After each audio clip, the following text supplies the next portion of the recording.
আচ্ছা, আমরা আজকে কি পড়বো? নতুন কিছু পড়বো না। আজকে শুধু আমরা যা পড়েছি, আমরা অনেকগুলো বিষয় পড়েছি, আনুষঙ্গিক ভাবে অনেকগুলো বিষয় পড়েছি, কিন্তু তার মধ্যে যেটা মূল প্রতিপাদ্য বিষয় ছিল সেইটার একটু রিক্যাপ করবো। জাস্ট যা যা পড়া হয়েছে তার একটু পুনরনুশীলন যেটাকে বলে সেটা করব খুব তাড়াতাড়ি করে। সেটা কিন্তু প্রশ্নোত্তরের মাধ্যমেই করবো। আচ্ছা, সেটা বেশি এফেক্টিভ হয়। যাক, ধরে নিই তারপরে কারো কিছু মানে কিছু কিছু প্রশ্ন আসতে পারে। প্রশ্ন এলে আর একটা একটা বাক্যের শব্দবোধ করব, ক্লাসটা শেষ করবো, যেহেতু আজকে শেষ ক্লাস এই পর্যায়ে। তো আমরা আপনারা রেসপন্স করবেন, আমরা প্রশ্ন উত্তরের মধ্যে দিয়েই এইটা আজকের ক্লাসটা করব। ঠিক আছে, দেখুন, আমরা প্রথম দিনের ক্লাসে অনেক কিছু আলোচনা হয়েছিল, তার মধ্যে প্রধান প্রতিপাদ্য বিষয় ছিল শব্দবোধ কি। এই তো প্রধান প্রতিপাদ্য বিষয়। এখন শব্দবোধ কি এই প্রসঙ্গে অবভিয়াসলি আমরা এটা, এই যে যা পড়াটা হচ্ছে আমাদের, এটা ন্যায় দর্শনকে মাথায় রেখে আমরা করছি। ঠিক আছে, ন্যায় দর্শন অনুসারে শব্দবোধ কি না, শব্দবোধ একটা প্রমা। শব্দবোধ একটা প্রমা। প্রমা মানে কি? প্রমা মানে কি? প্রমা মানে কি? যথার্থ অনুভব। যথার্থ অনুভব, ঠিক। প্রমা মানে যথার্থ অনুভব। নৈয়ায়িকরা এই যথার্থ অনুভবকে বা এই প্রমাকে 4 ভাগে ভাগ করেছেন। কি কি?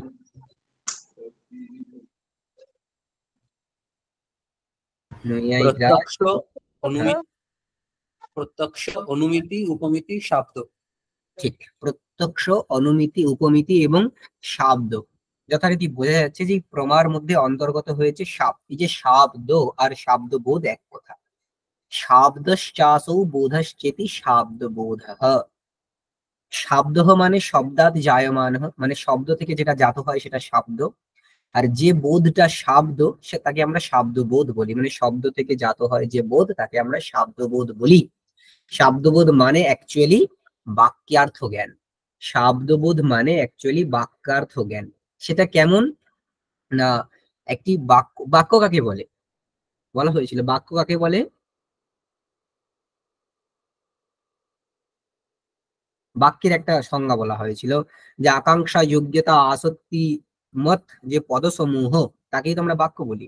অনেক লক্ষণ আছে বাক্যের, তার মধ্যে এটা আমার মনে হয়েছে ঠিক মানে একদম কম্প্যাক্ট লক্ষণ, যে তা বাক্য আমরা তাকে বলি যেখানে অনেকগুলো পদ রয়েছে এবং সেই পদগুলোর মধ্যে আকাঙ্ক্ষা, যোগ্যতা এবং আসক্তি রয়েছে, তাকে আমরা বাক্য বলি। তো এই ধরনের এই রকম যে বাক্য, সেখানে কিছু পদ উপস্থিত রয়েছে, সেই পদগুলোর দ্বারা উপস্থাপিত যে পদার্থ, সেই পদার্থগুলির মধ্যে পরস্পর যে সম্বন্ধ, সেই সম্বন্ধের জ্ঞানকেই আমরা শব্দবোধ বলি, তাই তো? তাহলে বাক্যে উপস্থিত পদগুলির দ্বারা উপস্থাপিত যে পদার্থ, সেই পদার্থগুলির পরস্পর যে সম্বন্ধ, সেই সম্বন্ধের জ্ঞানকে আমরা শব্দবোধ বলি। এবার আপনাদের কাছে প্রশ্ন, এই সম্বন্ধের জ্ঞান কিসের দ্বারা হয়? সংসর্গ মর্যাদা। ঠিক, সংসর্গ মর্যাদা। সংসর্গ মর্যাদার একটা পর্যায়বাচক শব্দ বলা হয়েছিল, সেটা কি? আকাঙ্ক্ষা। আকাঙ্ক্ষা। আকাঙ্ক্ষার দ্বারা। আমরা ব্যুৎপত্তিবাদের প্রথম লাইনটাও দেখেছিলাম এই প্রসঙ্গে, যে শব্দ, কারো মনে আছে?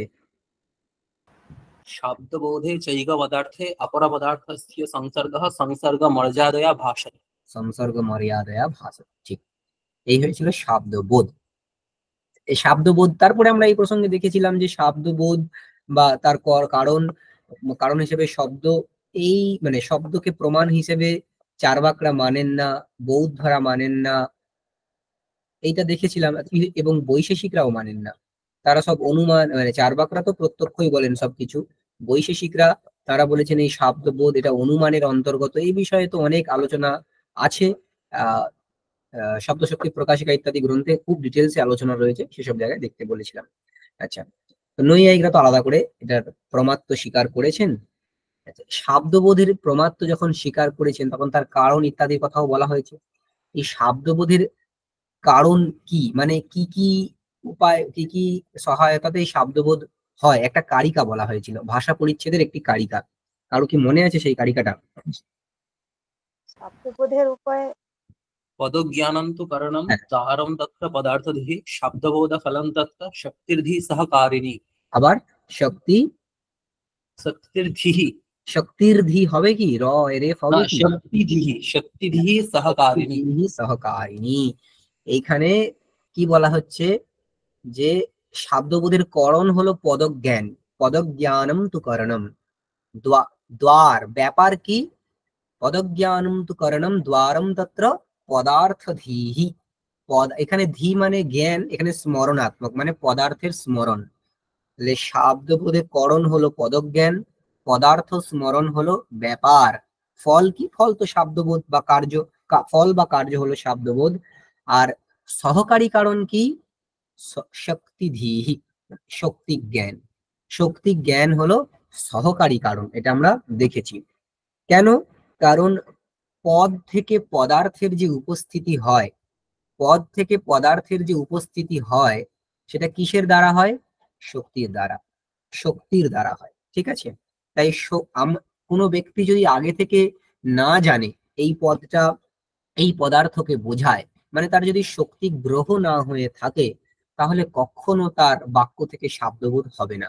তাই শক্তি জ্ঞান আমাদের প্রয়োজন। যেমন অনুমানের ক্ষেত্রে যদি ব্যাপ্তিক জ্ঞান আগে থেকে আমাদের না থাকে, আমরা কখনো ধূম থেকে বহ্নির অনুমিতি করতেই পারবো না। আমরা যেতে যেতে পর্বতে বহ্নি ধূম দেখলাম, দেখে আমাদের কখনোই ওই স্মরণটা হবে না, যত্র যত্র ধূমঃ তত্র তত্র বহ্নি। কেন? কারণ আমরা তো জানিই না ধূম এবং বহ্নির মধ্যে ব্যাপ্তি রয়েছে, এটা আগে থেকে জানিই না। ঠিক তেমনি এখানেও ঘটপদটা যে কম্বুগ্রীবাদিমান জলাহরণ পাত্র বিশেষকে বোঝায়, এটা আমরা জানিই না আগে থেকে। তো কিভাবে ঘটম আনয় বললে আমি ওই রকম একটা পদার্থকে নিয়ে আসবো, কিভাবে আনতে পারবো না। তাই আমাকে আমার আগে থেকে শক্তি জ্ঞান প্রয়োজন, তবে শব্দবোধ হবে। তাই শক্তি জ্ঞান হলো সহকারী কারণ শব্দবোধের। তাহলে এখানে একটা কথা বলা হয়েছে পদজ্ঞানম তু করণম। এখানে তু পদটা বলা হয়েছিল একটা বিশেষ কারণে, একটি মতকে খণ্ডন করার জন্য। কোন মতকে না, একদল বলেন যে জ্ঞায়মান পদ হলো কারণ। জ্ঞায়মান পদ, জ্ঞায়মান পদকে করণ বলা যাবে না। কোন যুক্তিতে? নব্যরা বলছেন যে জ্ঞায়মান পদকে শব্দবোধের করণ বলা যাবে না। কোন যুক্তিতে না, যদি আমরা জ্ঞায়মান পদকে করণ বলি, মৌনী শ্লোক বা যে ব্যক্তি ইঙ্গিত আকারের দ্বারা কিছু বোঝাচ্ছেন তাদের যে সব চেষ্টাগুলো, সেখান থেকেও কিন্তু আমাদের শব্দবোধ হয়। কিন্তু আমরা যদি জ্ঞায়মান পদকে করণ বলি, তাহলে সেইখানে তো শব্দবোধ হচ্ছে অথচ করণ নেই, তাই বেবিচারের আপত্তি হবে। ঠিক আছে, এই কারণে জ্ঞায়মান পদকে করণ না বলে পদজ্ঞানকে করণ বলতে হবে। আমরা ডিটেলসে দেখেছিলাম সেখানে এই কথা। ঠিক আছে, আচ্ছা, যেটা আমরা বললাম সহকারী কারণ হলো শক্তি জ্ঞান। এই শক্তি এই শক্তি কি, শক্তির একটা লক্ষণ বলা হয়েছিল।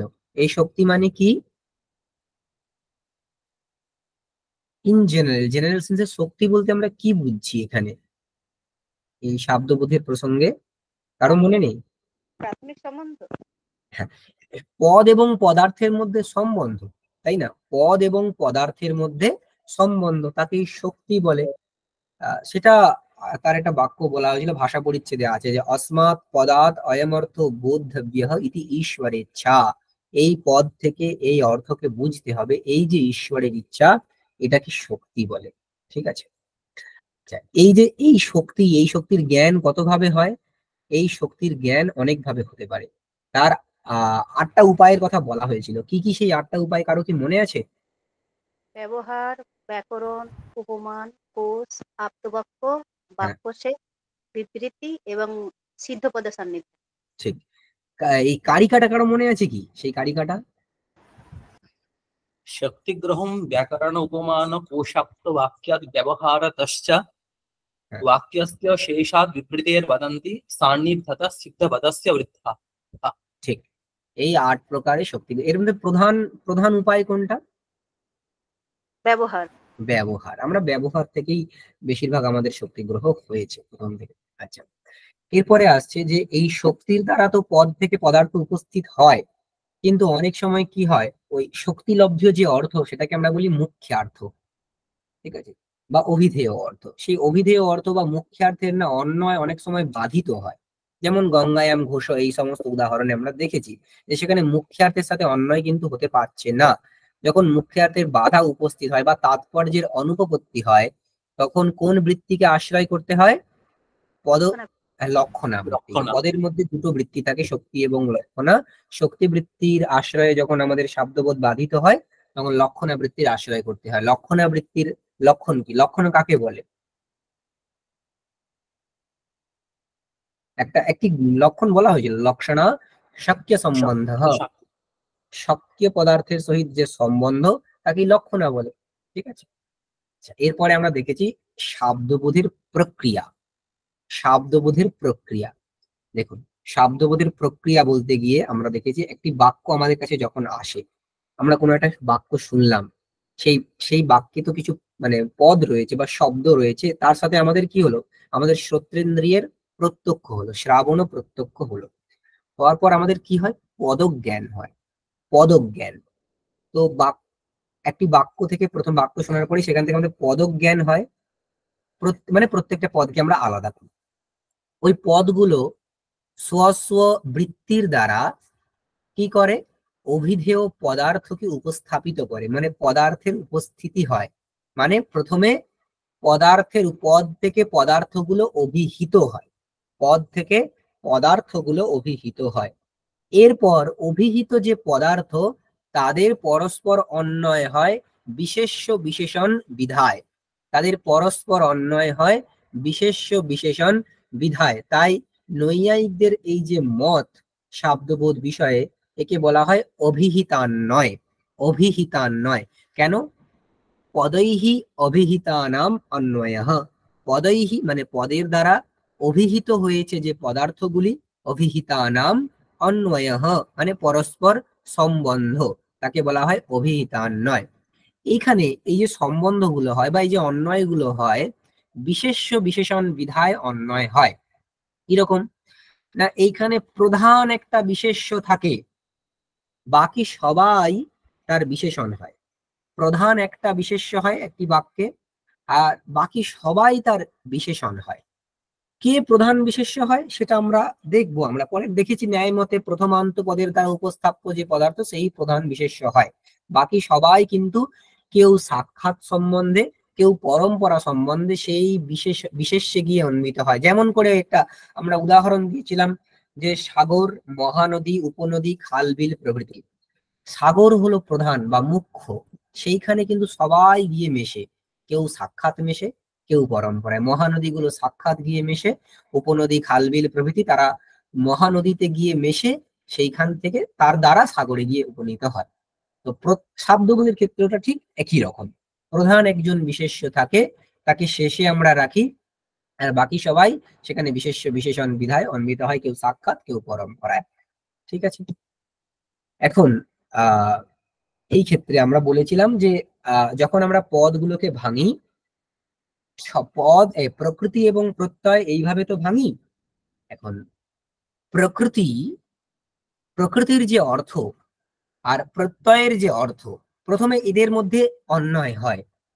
একটা কথা আমরা বলেছিলাম যে কে কার দিকে, আমরা জানি যে বিশেষণ বিশেষ্যের দিকে যায়, বিশেষণ যে পদার্থ সে বিশেষ্য পদার্থের দিকে যায়। এখন প্রকৃতির অর্থ এবং প্রত্যয়ের অর্থের মধ্যে কে বিশেষ্য হয়, কে বিশেষণ হয়? প্রত্যয় অর্থ বিশেষ্য হয় আর প্রকৃত অর্থ বিশেষণ হয়। হ্যাঁ, তাহলে কে কোন দিকে যাবে? বিশেষণ থেকে বিশেষের দিকে যাবে। হ্যাঁ, প্রকৃতির অর্থের দিকে, প্রত্যয়ের অর্থের দিকে আমরা যাব। এক্সেপশন একটা আছে, কোথায়? প্রথম বিভক্তির ক্ষেত্রে। প্রথম বিভক্তির ক্ষেত্রে এক্সেপশন রয়েছে। ঠিক আছে, যা। আচ্ছা, এক্ষুনি আমরা বলছিলাম যে শব্দবোধে প্রধান একটা বিশেষ্য থাকে। আচ্ছা, শব্দবোধে বিশেষ্য বিশেষণ বিধায় অন্যয় কেন হয়? শব্দবোধ একটা বিশিষ্ট জ্ঞান। বিশিষ্ট জ্ঞান মানে সেখানে বিশেষ্য থাকবে, বিশেষণ থাকবে, আর তাদের সম্বন্ধ থাকবে। ঠিক আছে, তাই বিশেষ্য বিশেষণ বিধায় অন্যয়টা হয়। তো শব্দবোধে প্রধান যে বিশেষ্য হয়, ন্যায় মতে প্রধান বিশেষ্য কে হয় শব্দবোধে? ন্যায় মতে শব্দবোধে প্রধান বিশেষ্য কে হয়? পঙ্কজ ছাড়া অন্য কেউ? প্রথমান্ত পদের দ্বারা উপস্থাপিত অর্থ। হ্যাঁ, প্রথমান্ত পদের দ্বারা উপস্থাপিত যে পদার্থ সে প্রধান বিশেষ্য হয়। আর অনেক সময় বাক্যে প্রথমান্ত পদ থাকে না, সেক্ষেত্রে আমরা দেখেছি যে কোথাও নিপাতার্থ হয়, কোথাও কৃতিমুখ্য বিশেষ্যক শব্দবোধ হয়, এটা আমরা দেখেছি।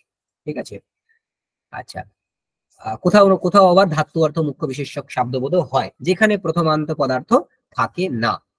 আচ্ছা, এই প্রসঙ্গে আমরা আনুষঙ্গিক দুটো মত দেখেছিলাম যে ব্যাকরণ বা বৈয়াকরণদের মতে শব্দবোধের প্রধান বিশেষ্য কে হয়? ধার্ত অর্থ। ধাতু অর্থ। সে ধাতু অর্থ ব্যাপার, ঠিক আছে, ধাতু অর্থ ব্যাপার প্রধান বিশেষ্য হয়। মীমাংসক মতে ভাবনা। ভাবনা। ভাবনা, বেসিক্যালি আর্থি ভাবনার কথা বলা হয়েছিল। আর আর্থি ভাবনা মানে নৈয়ায়িকদের মতে যেটা কৃতি সেটা, ঠিক আছে, এর বাইরে আর কিছু না। যাক, তো ব্যাস এইটা আমরা দেখলাম যে প্রধান বিশেষ্য হয় প্রথমান্ত পদের দ্বারা উপস্থাপ্য যে পদার্থ। এরপরে আমরা এসেছিলাম যে একটি বাক্যে একটা মানে তিঙন্ত পদ তো থাকেই, তাকে আমরা সেখানে যে প্রকৃতি সে হয় ধাতু, আর যে প্রত্যয় তাকে আমরা আখ্যাত প্রত্যয় এরকম নাম দিয়েছি, আখ্যাত প্রত্যয়।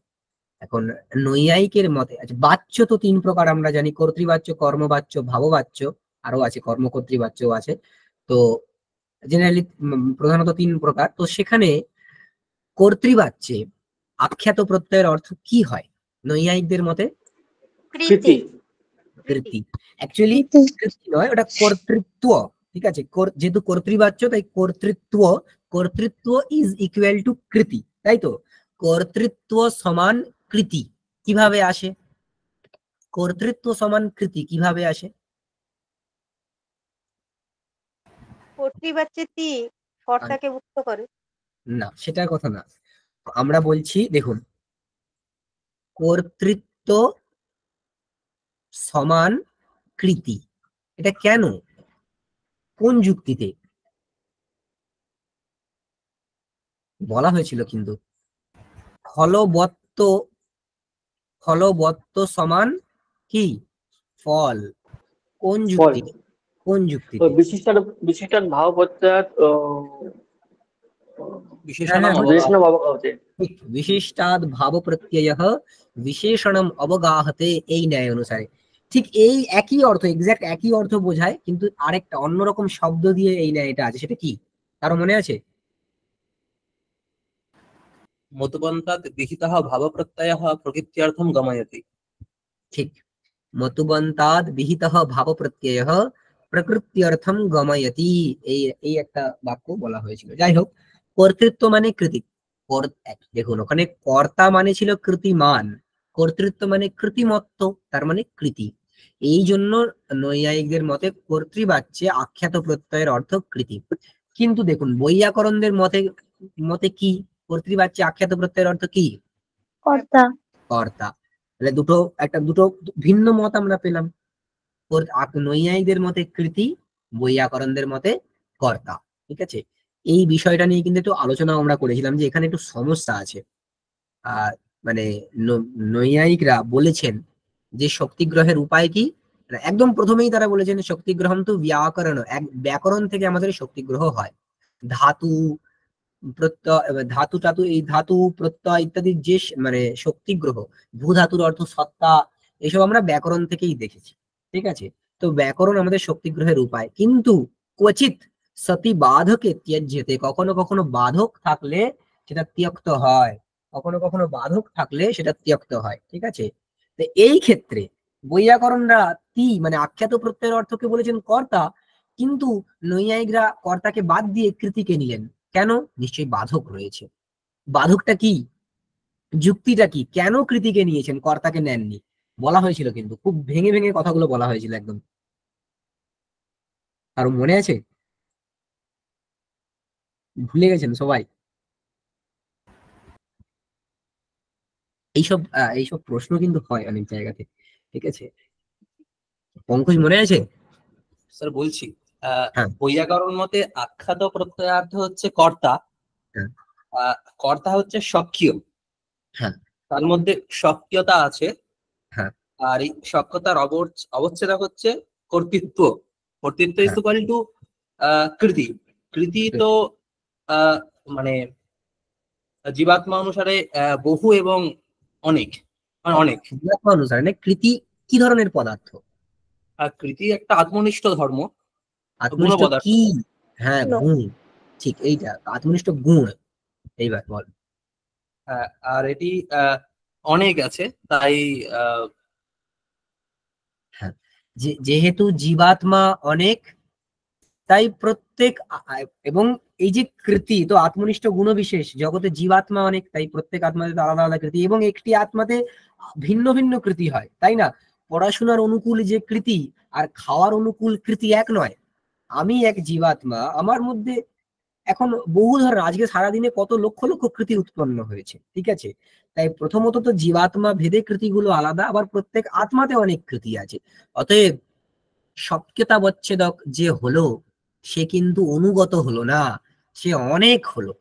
সক্যতাবচ্ছেদক যে হলো, অবচ্ছেদক কিন্তু বহু হয়ে গেল, সেখানে গৌরব উপস্থিত হলো। কিন্তু আমরা যদি নৈয়ায়িকের মতটাকে মানি, তাহলে কি হবে?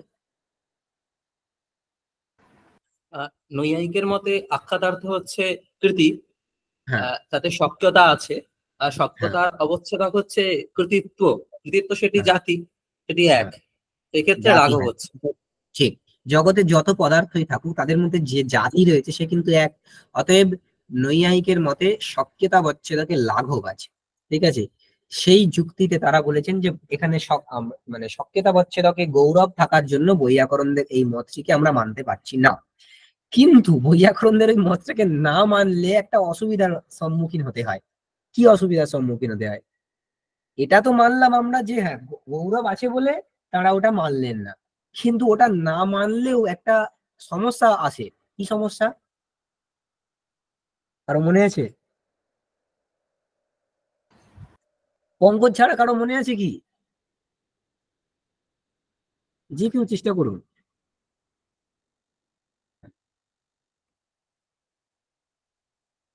মনে নেই তো কারো।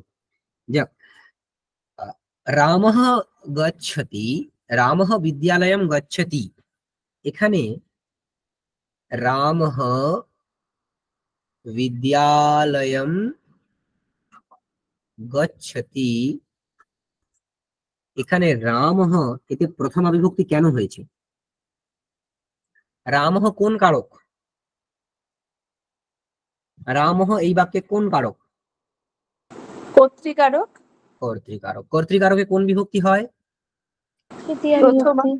না, কর্তৃকারকে প্রথমা হয় না, ও, কর্তৃতে তৃতীয়া তৃতীয়া। বিভক্তি হয়। তৃতীয়া বিভক্তি হয়। তৃতীয়া বিভক্তি হয়, কিন্তু এখানে প্রথমা কেন হয়েছে?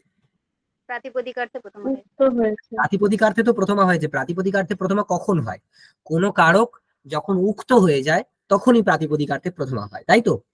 আচ্ছা, হ্যাঁ, তার মানে রাম এখানে উক্ত হয়ে গেছে, অভিহিত হয়ে গেছে। আর অভিধান কার দ্বারা হয়? না, ইংকৃত তথিত সমাস। আমাদের কারক প্রকরণের প্রথম দিকেই তো আছে, অভিধানম চ প্রায়ণ তিংকৃত তদ্ধিত সমাসৈহি, সেখানে ছিল তো। তাহলে এখানে অভিধান হয়েছে, অভিহিত হয়ে গেছে রাম। কিসের দ্বারা অভিহিত হয়েছে? তিংকৃত তদ্ধিত সমাস, এদের দ্বারাই অভিহিত হয়। আর কখনো কখনো নিপাতের দ্বারা। এখানে কৃত প্রত্যয়, এখানে সরি তিং প্রত্যয়ের দ্বারা অভিহিত হয়েছে। তিং প্রত্যয়টা কি আছে? গচ্ছতি, গচ্ছতি, ঠিক আছে? গম গচ্ছতিকে ভাঙলে কি পাবো? গম প্লাস তি। অভিহিত হয়েছে মানে কি? মানে রাম, রাম যে কারক যেটা, সেটা অ্যাকচুয়ালি এই তি এর দ্বারা উক্ত হয়েছে। রাম যে কর্তা, সেটা এই তি এর দ্বারা উক্ত হয়ে গেছে।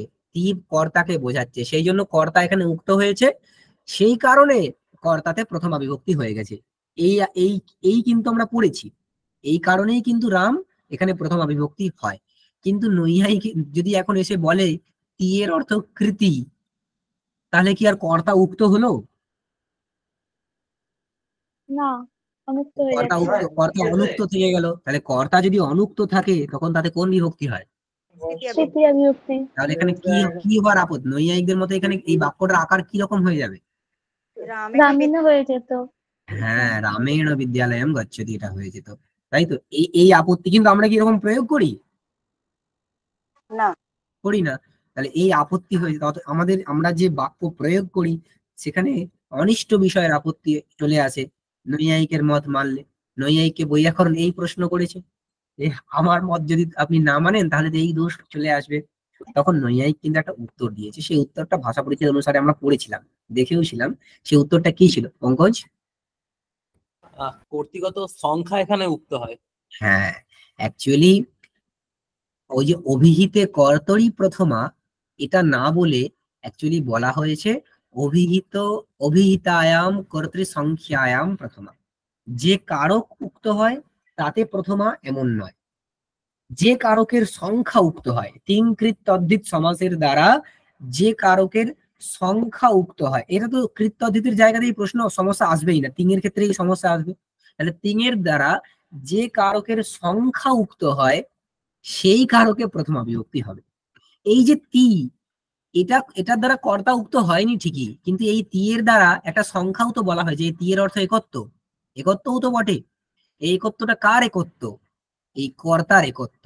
সেই জন্যই রামহ গচ্ছতি প্রয়োগ হয়। যদি এখানে রামাহা করে দিই আর গচ্ছতি বলবো না, একবচন বলবো না, গচ্ছন্তি বলবো। অতএব এইখানে যে তি এর যে অর্থ সংখ্যা, সেই সংখ্যা কিন্তু কার সংখ্যা?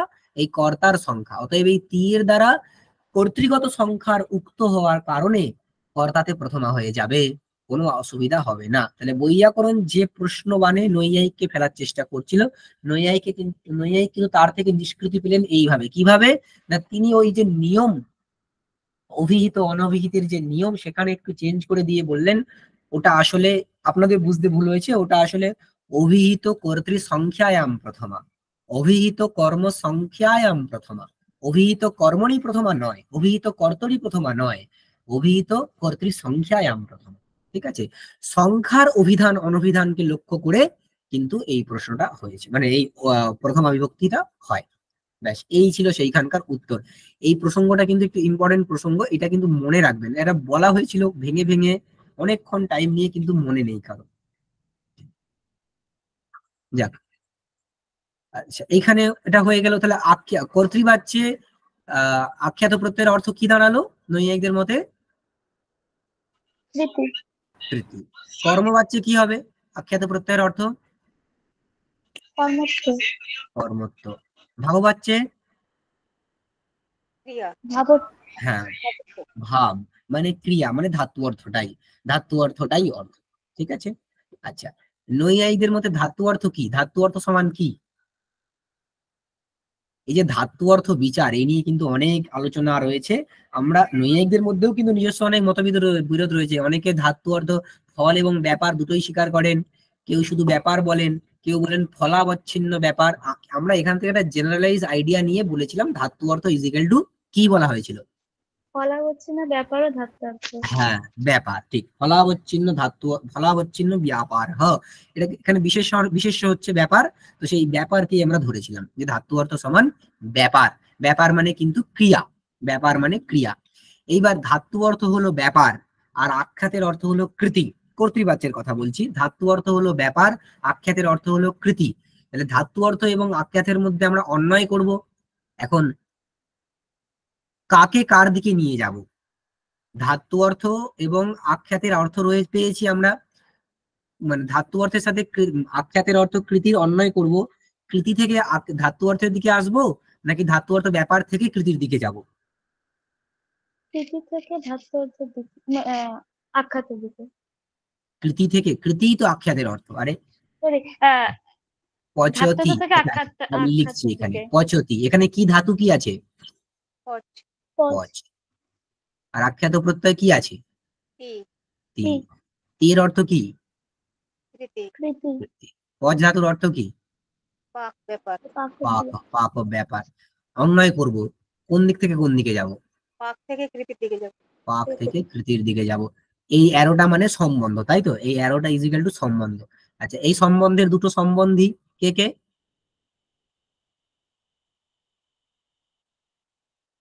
এই সম্বন্ধের দুটো সম্বন্ধী তো কে কে? যাদের মধ্যে সম্বন্ধ তারাই তো সম্বন্ধী। অনুকূলত্ব আর একটা জনকত্ব। অনুকূলত্বের কথা বলছি না, অনুকূলত্ব তো সম্বন্ধ, আমরা এখনো সম্বন্ধটা নির্ণয় করিনি। এই অ্যারোটা আমরা ধরে নিচ্ছি, এই অ্যারোটা হচ্ছে সম্বন্ধ। ঠিক আছে, তো এই সম্বন্ধের সম্বন্ধী কারা? পাক আর কৃতি। পাক আর কৃতি, ঠিক। কে প্রতিযোগী, কে অনুযোগী? সম্বন্ধী দ্বয়ের মধ্যে একজন প্রতিযোগী হয়, একজন অনুযোগী হয়। কে প্রতিযোগী, কে অনুযোগী? পাক প্রতিযোগী, কৃতি অনুযোগী। ঠিক, পাক হলো প্রতিযোগী, কৃতি হলো অনুযোগী। নব্য ন্যায় মতে সম্বন্ধ কিভাবে নির্ণয় করা হয়, মানে সম্বন্ধ ইজিক্যাল টু কি? অনুযোগী নিষ্ঠ ধর্মটাই সম্ভব। অনুযোগী নিষ্ঠ ধর্ম। অনুযোগীতে তো অনেক ধর্ম থাকতে পারে। অনুযোগী, দেখুন এই কথাটা কিন্তু ঠিক না, অনুযোগ শুধু অনুযোগী নিষ্ঠ ধর্ম বিশেষ। এখানে কৃতি হলো অনুযোগী, এই কৃতির মধ্যে তো অনেক ধর্ম থাকতে পারে। কৃতি একটা গুণ, তাই তার মধ্যে গুণত্ব আছে। কৃতি একটা পদার্থ, তাই তার মধ্যে পদার্থত্ব আছে। ঠিক আছে, অনেক, আসলে বলতে হবে প্রতিযোগীর দৃষ্টিতে অনুযোগীর মধ্যে যে ধর্মটা থাকে, প্রতিযোগীর দৃষ্টিতে অনুযোগীর মধ্যে যে ধর্মটা থাকে। কৃতি যাই হোক, কৃতি যেমন একজন ব্যক্তি, তিনি স্কুলে পড়ান, তিনি স্কুলের দৃষ্টিতে শিক্ষক, তিনি কারো একজন পুত্র, তার দৃষ্টিতে কেবল পুত্রই, তার মধ্যে সেই তার পিতার দৃষ্টিতে তার মধ্যে পুত্রত্ব আছে, তার স্কুলের দৃষ্টিতে বা ছাত্রের দৃষ্টিতে তার মধ্যে শিক্ষকত্ব আছে। ঠিক আছে, তো তেমনি এই কৃতির মধ্যে অনেক কিছু থাকতে পারে, অনেক গুণ থাকতে পারে, কিন্তু পাকের দৃষ্টিতে কৃতিটা কি? পাকের দৃষ্টিতে কৃতি হলো কি পদার্থ? জনক। পাকের দৃষ্টিতে কৃতি হলো জনক। কেন জনক? আমরা একটি বাক্য বলেছিলাম নৈয়ায়িকদের, যে জ্ঞানজন্যা ভবের ইচ্ছা, ইচ্ছাজন্যা কৃতির ভবের, কৃতিজন্যা ভবের চেষ্টা। কৃতির থেকে চেষ্টা জাত হয়, পাক হচ্ছে চেষ্টা বা ব্যাপার, সে কার থেকে জাত হয়? কৃতির থেকে জাত হয়, তাই কৃতি হলো তার জনক। তাই জন্য পাকের দিক থেকে কৃতির মধ্যে কি ধর্ম রয়েছে? জনকত্ব ধর্ম।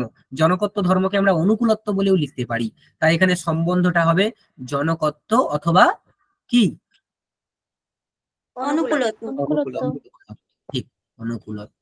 তাই ধাতু অর্থ ব্যাপার থেকে আখ্যাতার্থ কৃতির দিকে আমরা যখন যাব, তখন সম্বন্ধ হবে অনুকূলত্ব। ঠিক আছে, এখন দেখুন, অনেক সময়তে আমরা এটা পড়েছি যে আখ্যাতের অর্থ আমরা কৃতি বলে বলছি কর্তৃবাচ্যে, কিন্তু অনেক ধাতু আছে যারা স্ববিষয়ক পদার্থকে উপস্থাপিত করে, সেই ক্ষেত্রে কিন্তু আখ্যাতের অর্থ কৃতি হয় না। কি হয়? যেখানে ধাতু অর্থ হলো স্ববিষয়ক পদার্থ, সেইখানে আখ্যাতের অর্থ কি হয়? আশ্রয়ত্ব। আশ্রয়। ঠিক, আশ্রয়ত্ব। কেন হয় সেসব যুক্তি আমরা সেখানে কিন্তু দেখেছি। আচ্ছা, আর একটা এরকম ধাতু পড়েছি নশ্যতি। নশ্যতি, এই ধাতুতে, এখানে ধাতু হচ্ছে নশ, আর আখ্যাত প্রত্যয় হচ্ছে তি। এখানে তি এর অর্থ কি? প্রতিযোগী। প্রতিযোগিত্ব। প্রতিযোগিত্ব। আমরা কিন্তু এখানে কৃতিকে ধরতে পারবো না, কৃতিকে ধরলে অসুবিধা হবে, আমরা দেখেছি কি অসুবিধা হবে। তাই প্রতিযোগিত্ব, এই কিছু কিছু এক্সেপশন রয়েছে। ঠিক আছে, ব্যাস। ধাতু অর্থ ব্যাপার এবং আখ্যাতার্থ কৃতির মধ্যে আমরা অন্বয় দেখলাম। এরপর এই যে আখ্যাতার্থ কৃতি, সে বা আখ্যাতের অর্থ, কৃতি হোক যা কিছু হোক, সে কোথায় গিয়ে উন্নীত হয়?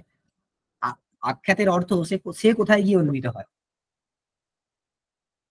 কর্তাতে। কর্তায়। কর্তাতে না বলে প্রথমান্ত পদের দ্বারা উপস্থাপ্য যে পদার্থ তাতে, এটা বললে ভালো।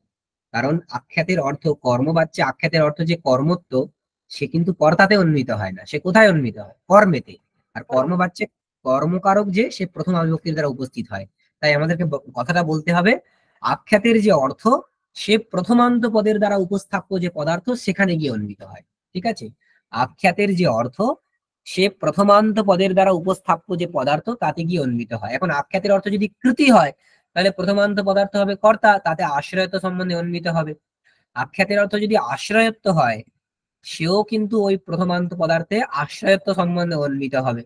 আখ্যাতের অর্থ যদি কর্মত্ব হয়, সে কিন্তু কর্ম রূপ পদার্থে গিয়ে উন্নীত হবে, সে ওই আশ্রয়ত্ব সম্বন্ধে উন্নীত হবে। ঠিক আছে, তো প্রথমান্ত পদ উপস্থাপ্য পদার্থ, মানে প্রথমান্ত পদ উপস্থাপ্য পদার্থে আখ্যাতার্থের অন্বয় কেমন ভাবে হয় সেটা আমরা দেখেছি। এরপর এরপর প্রত্যেকটা বিভক্তির অর্থ আমরা নির্ণয় করেছি জেনারেলি। কারক বিভক্তির অর্থ আবারও বলছি, ওই ওই ওই প্রকরণে কিন্তু অনেক উপপদ বিভক্তি আছে এবং আরো অন্যান্য অনেক সূত্র আছে, যেখানে কিন্তু এক্স্যাক্টলি ওই কারক, কারক তো বোঝাচ্ছে কিন্তু একটু অন্যরকম অর্থে। সেই অর্থগুলো প্রত্যেকটা ধরে ধরে বোঝা, সেগুলো নিজেদের বুদ্ধি মতো আপনারা করার চেষ্টা করবেন। ঠিক আছে, আমরা জেনারেলি ওই 5টা ক্লাসে তো সেগুলো অত বলা যায় না, জেনারেল অর্থগুলোকে ধরেছিলাম। তো সেখানে আমরা দেখেছি প্রথমা বিভক্তির যে অর্থ, সেটা কি হয়? প্রথমা বিভক্তির অর্থ কি হয়? প্রথমা বিভক্তি প্রাতিপদিকের অর্থে বিহিত হয়, তাই প্রাতিপদিকের অর্থটাই কিন্তু প্রথমা বিভক্তির অর্থ। ঠিক আছে, প্রাতিপদিকের অর্থটাই কিন্তু প্রথমা বিভক্তির অর্থ। আচ্ছা, দ্বিতীয়া বিভক্তি, দ্বিতীয়া বিভক্তির অর্থ কি হয়? কর্মত্ব। কর্মত্ব। কেন? কারণ দ্বিতীয়া বিভক্তি বিধান করার সূত্র কি? কর্মণি দ্বিতীয়। কর্মণি দ্বিতীয়া, তার মানে দ্বিতীয় বিভক্তির অর্থ কর্ম। কিন্তু নৈয়ায়িকরা বলেছেন এই যে সূত্রগুলো, এগুলো সব ভাবক প্রধান নির্দেশ, তাই কর্মত্বে দ্বিতীয়া, কর্মণি দ্বিতীয়া মানে কর্মত্বে দ্বিতীয়া, তার মানে দ্বিতীয় বিভক্তির অর্থ কর্মত্ব। কর্মত্ব মানে কি? কর্মত্ব, কর্মত্ব মানে ফল, ঠিক, কর্মত্ব মানে ফল। আচ্ছা, কখনো কখনো আমরা দেখেছি যে কর্মত্ব হয় না, বিষয়ত্ব অর্থ হয়। যখন ধাতুটা সবিষয়ক হয়, সবিষয়ক পদার্থের উপস্থিতি করায়, তখন কিন্তু ওই দ্বিতীয় বিভক্তির অর্থ বিষয়ত্ব হয়। ঠিক আছে, যাক, দ্বিতীয় বিভক্তির অর্থ কর্মত্ব বা বিষয়ত্ব, এটা কোথায় গিয়ে অন্বিত হয়? এরা অন্যয় কার সাথে হয়? ক্রিয়ার সাথে।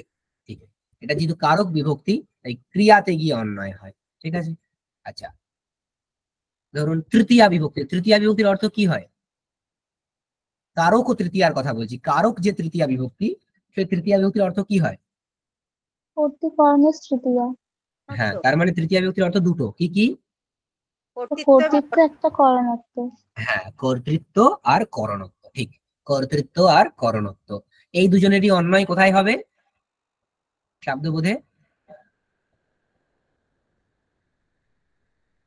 শব্দবোধে কর্তৃত্ব এবং করণত্ব এই দুজনেরই অন্যয় কোথায় হয়?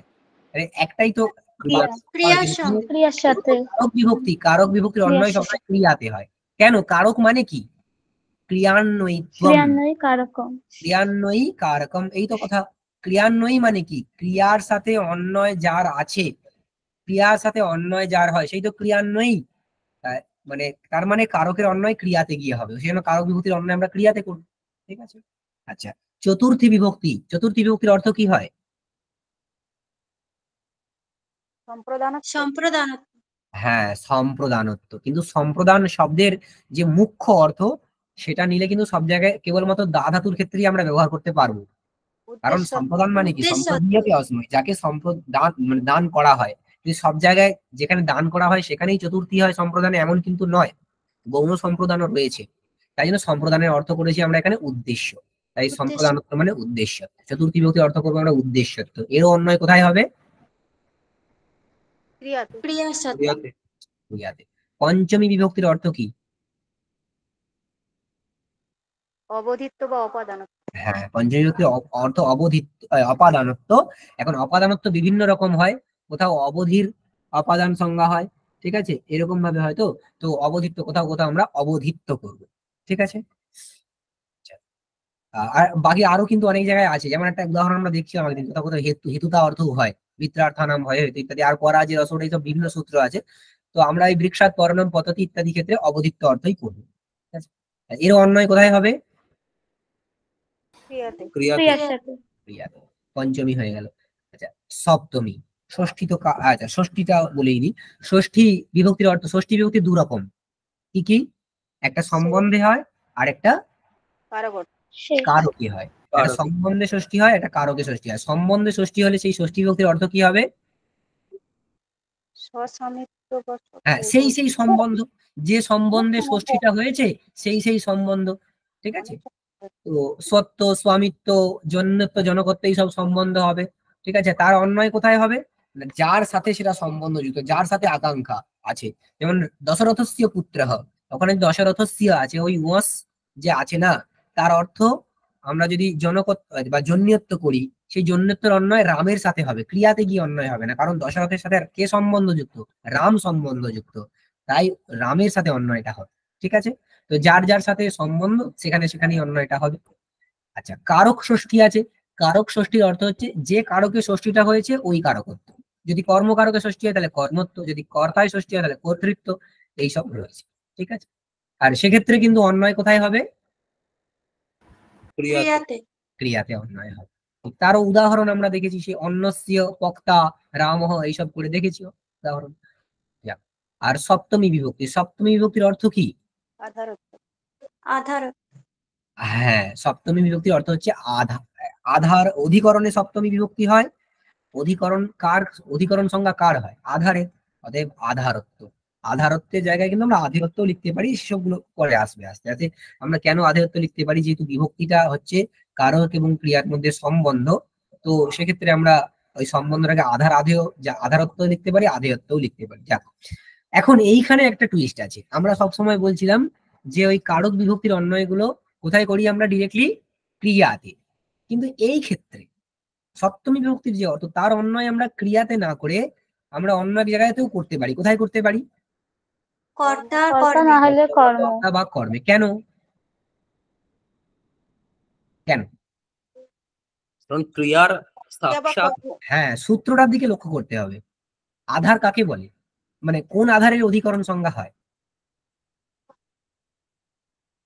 আধার অধিকরণম, এই সূত্রের বৃত্তি কারো মনে আছে? কর্তৃকর্ম দ্বারা ত্বন্নিষ্ঠ ক্রিয়ায়াः আধারः হ্যাঁ, হচ্ছে। কারকম অধিকরণ সংজ্ঞম স্যাৎ। কর্তৃকর্ম দ্বারা তন্নিষ্ঠ ক্রিয়ায়া আধারः অধিকরণ সংজ্ঞম স্যাৎ। কর্তা এবং কর্মের দ্বারা তন্নিষ্ঠ যে ক্রিয়া, তার আধার অধিকরণ সংজ্ঞা হয়। অ্যাকচুয়ালি আধারটা সাক্ষাৎ ক্রিয়ার আধার হয় না, ক্রিয়ার সাক্ষাৎ আধার কর্তা অথবা কর্মই হতে পারে, আর কেউ হতে পারে না। ক্রিয়ার সাক্ষাৎ আধার কর্তা বা কর্মই হতে পারে। সেই কর্তা বা কর্মের যে আধার, তাকে আমরা অধিকরণ বলবো। সে অতএব সে পরম্পরা সম্বন্ধে ক্রিয়ারও আধার হলো। ক্রিয়া কর্তাতে আছে, কর্তা একটা আধারে আছে, অতএব ওই আধারটা ক্রিয়ারও আধার হলো। ওই রকম আধারের আমরা অধিকরণ সংজ্ঞা করবো। অতএব অধিকরণটার অন্বয় আমরা কর্তা বা কর্মে করব। কর্তা বা কর্মের অন্বয় তো ক্রিয়ার সাথে হয়ই। যদি কোনো বাক্যে কর্তা বা কর্ম না থাকে, তখন আমরা ক্রিয়াতে গিয়ে অন্বয়টা করতে পারি, কিন্তু কর্তা কর্ম থাকলে সেখানে অন্বয় করাই ভালো। ঠিক আছে, বেশ। তো তার দ্বারা আমরা ক্রিয়াতে অন্বয় করব। এইভাবে আমরা প্রত্যেকটা কারক, প্রত্যেকটা কারকের যে বিভক্তি, সেই বিভক্তির অর্থ এবং তার অন্বয় আমরা দেখেছিলাম শব্দবোধে। ঠিক আছে, তার অন্বয় আমরা দেখেছিলাম। আর একদম শেষে দেখেছি কি? সমাসের অর্থ। কেন সমাসের অর্থকে আলাদা করে বলতে হলো? সমাসের অর্থকে কেন আলাদা করে বলতে হলো? কারণ নৈয়ায়িকরা সমাসের মধ্যে একটা শক্তি আছে, এটা স্বীকার করে না। কেন স্বীকার করে না? কোন যুক্তিতে স্বীকার করে না?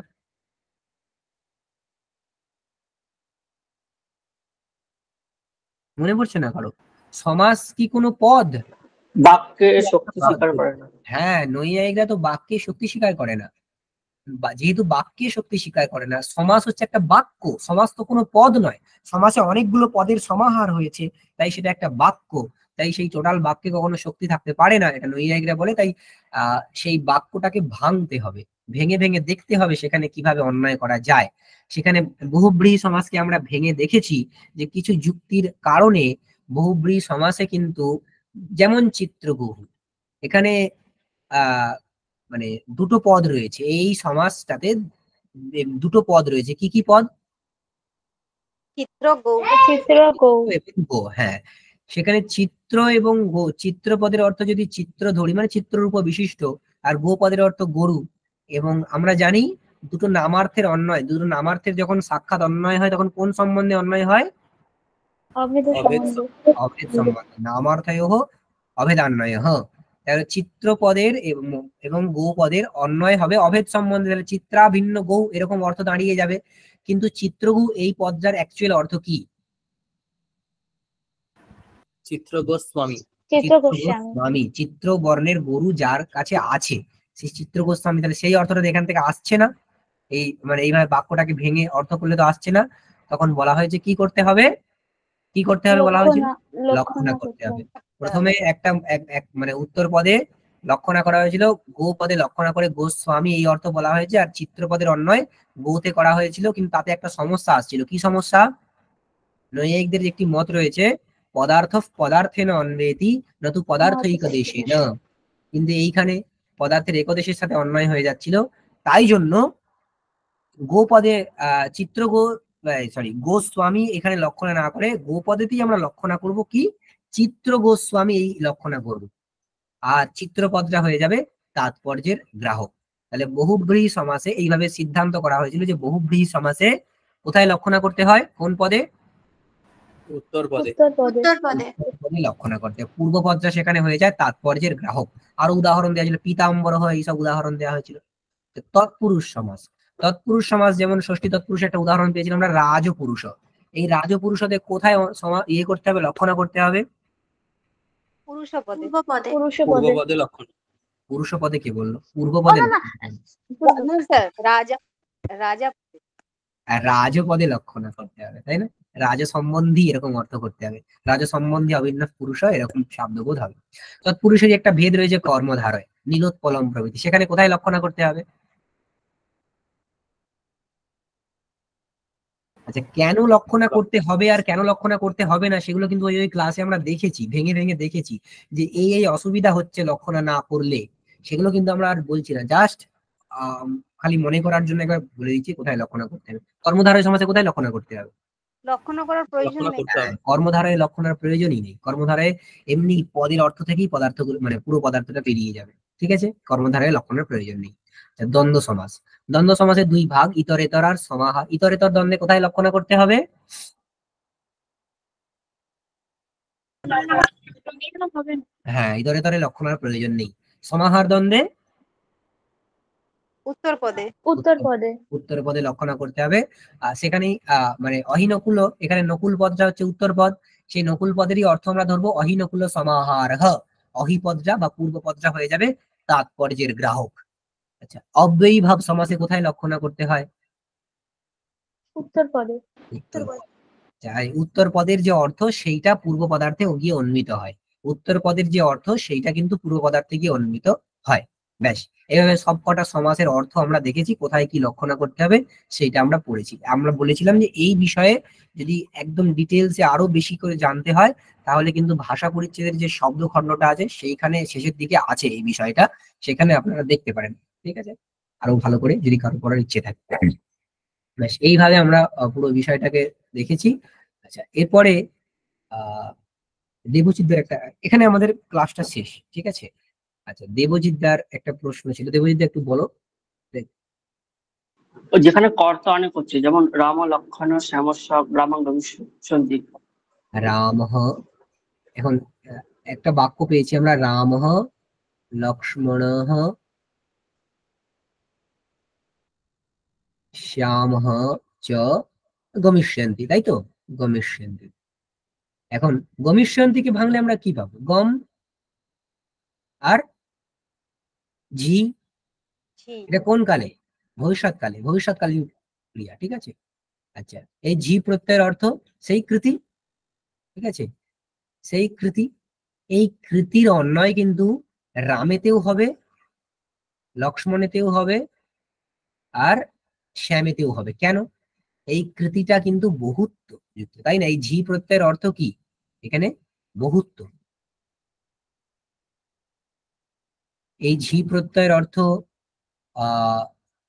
তোমার ভবিষ্যৎকালী, ভবিষ্যৎ, তাহলে ভবিষ্যৎকালীন যে কৃতি, ভবিষ্যৎকালীন কালীন কৃতিমন্তঃ রামঃ লক্ষ্মণঃ শ্যামশ্চ, এরকম শব্দবোধ হবে।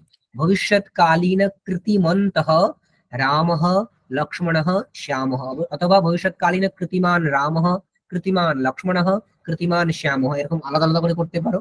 অথবা ভবিষ্যৎকালীন কৃতি গমনানুকূল ভবিষ্যৎকালীন কৃতিমন্তঃ রামঃ লক্ষ্মণঃ শ্যামশ্চ, ঠিক আছে, এরকম হবে। বোঝা গেল কি? ঠিক আছে, ঠিক আছে। আর যদি আমি এখানে গ্রামাম অ্যাড করি তাহলে সেক্ষেত্রে ব্যাপারটা কিরকম হচ্ছে? হ্যাঁ, সেই গ্রামের তো সাথে এদের কোনো সম্বন্ধ নেই, গ্রামের অন্যয়টা হবে গম ধাতুতে, তাই না? গ্রাম যুক্ত অম, তাহলে অম পদের অর্থ কর্মত্ব, আর গ্রামের অর্থ গ্রাম, তাহলে গ্রামনিষ্ঠ কর্মত্ব। এই কর্মত্বের অন্যয় কোথায় হবে? ক্রিয়াতে গিয়ে। ক্রিয়াতে, ক্রিয়া গম ধাতুর অর্থ গমন, এই ক্রিয়াতে অন্যয় হবে কর্মত্বের জনক, তাহলে গ্রামনিষ্ঠ কর্মত্ব জনক গমনানুকূল ভবিষ্যৎকালীন কৃতিমন্তঃ রাম লক্ষ্মণঃ শ্যামশ্চ, ঠিক আছে। ঠিক আছে, ঠিক আছে, ধন্যবাদ স্যার। ধন্যবাদ। স্যার, হ্যাঁ, বলছিলাম স্যার এখানে কি চয়ের অর্থ গ্রহণ করা হবে না? চয়ের অর্থ আমরা কি ধরবো? যে চয়ের অর্থ সমুচ্চয় ধরা হয়, ঠিক আছে। যদি চয়ের অর্থ হয় সমুচ্চয়, যদি আমরা এরকম করলাম শব্দবোধটা পুরোপুরি আমাদের বিবক্ষার উপর, আমরা কি বলতে চাইছি, ঠিক আছে। চয়ের অর্থ সমুচ্চয় ধরলাম, ঠিক আছে, বা সমাহার, যা কিছু আমরা ধরি, তাহলে এই সমুচ্চয়ের আশ্রয় হবে শ্যাম, তাই না?